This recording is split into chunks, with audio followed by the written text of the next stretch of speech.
بسم اللہ الرحمن الرحیم۔ السلام علیکم محترم ناظرین، آج ہم ایک دلچسپ موضوع پر بات کریں گے جو ملکہ زبیدہ بن جعفر اور ہارون رشید کی بیوی کا ہے۔ ان کی زندگی پر تھوڑا سا تذکرہ کریں گے اور ان کا ایک واقعہ آپ کے ساتھ شیئر کریں گے۔ ملکہ زبیدہ بن جعفر کا شمار اسلامی تاریخ کے عظیم اور معروف خواتین میں ہوتا ہے، جو عباسی خلیفہ ہارون رشید کی بیوی تھیں۔ ان کا پورا نام زبیدہ بن جعفر ابن منصور تھا اور ان کا خاندان عباسی خاندان سے تعلق رکھتا تھا، جو اس وقت اسلامی دنیا پر حکمرانی کر رہا تھا۔ وہ اپنی بے پناہ دولت، سخاوت، فہم و فراست اور عوامی فلاح و بہبود کے کاموں کی وجہ سے مشہور تھیں۔ ابتدائی زندگی: ملکہ زبیدہ بغداد میں پیدا ہوئیں۔ ان کا تعلق ایک اشرافیہ خاندان سے تھا۔ ان کے والد جعفر ابن منصور عباسی خلافت کے بانیوں میں سے تھے اور ان کے دادا خلیفہ منصور تھے۔ زبیدہ نے اپنی ابتدائی تعلیم شاہی محل میں گزاری، جہاں انہیں بہترین تعلیم اور تربیت دی گئی۔ انہوں نے ادب، تاریخ، قرآن، حدیث اور اسلامی فقہ میں مہارت حاصل کی۔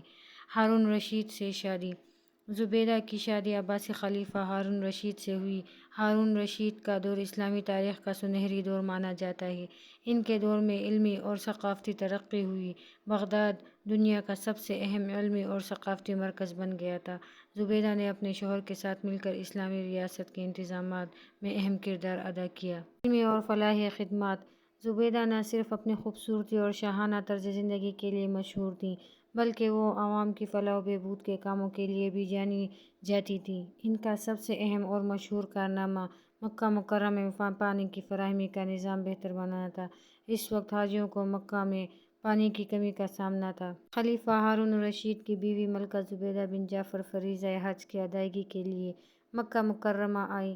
انہوں نے جب اہل مکہ اور حجاج کرام کو پانی کی دشواری اور مشکلات میں مبتلا دیکھا تو انہیں سخت افسوس ہوا۔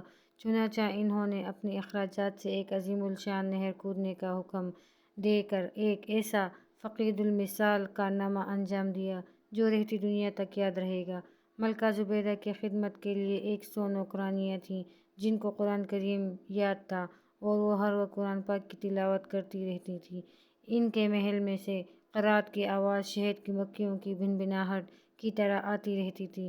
ملکہ زبیدہ نے پانی کی قلت کے سبب حجاج کرام اور اہل مکہ کو درپیش مشکلات اور دشواریوں کا اپنی آنکھوں سے مشاہدہ کیا تو انہوں نے مکہ میں ایک نہر نکلوانے کا ارادہ کیا۔ اب نہر کی کھدائی کا منصوبہ سامنے آیا تو مختلف علاقوں سے ماہر انجینئرز بلوائے گئے۔ مکہ مکرمہ سے 35 کلومیٹر شمال مشرق میں وادی حنین کے جبال طاد سے نہر نکالنے کا پروگرام بنایا گیا۔ اس عظیم منصوبے پر 70 لاکھ دینار خرچ ہوئے۔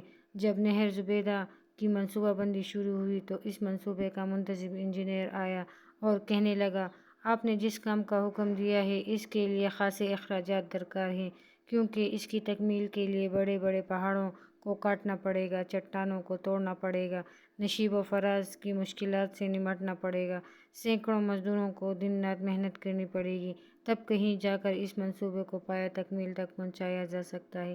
یہ سن کر ملکہ زبیدہ نے چیف انجینئر سے کہا، اس کام کو شروع کر دو، خواہ کلہاڑی کی ایک ضرب پر 1 دینار خرچ آتا ہو۔ اس طرح جب نہر کا منصوبہ تکمیل کو پہنچ گیا تو منتظمین اور نگران حضرات نے اخراجات کی تفصیلات ملکہ کی خدمت میں پیش کی۔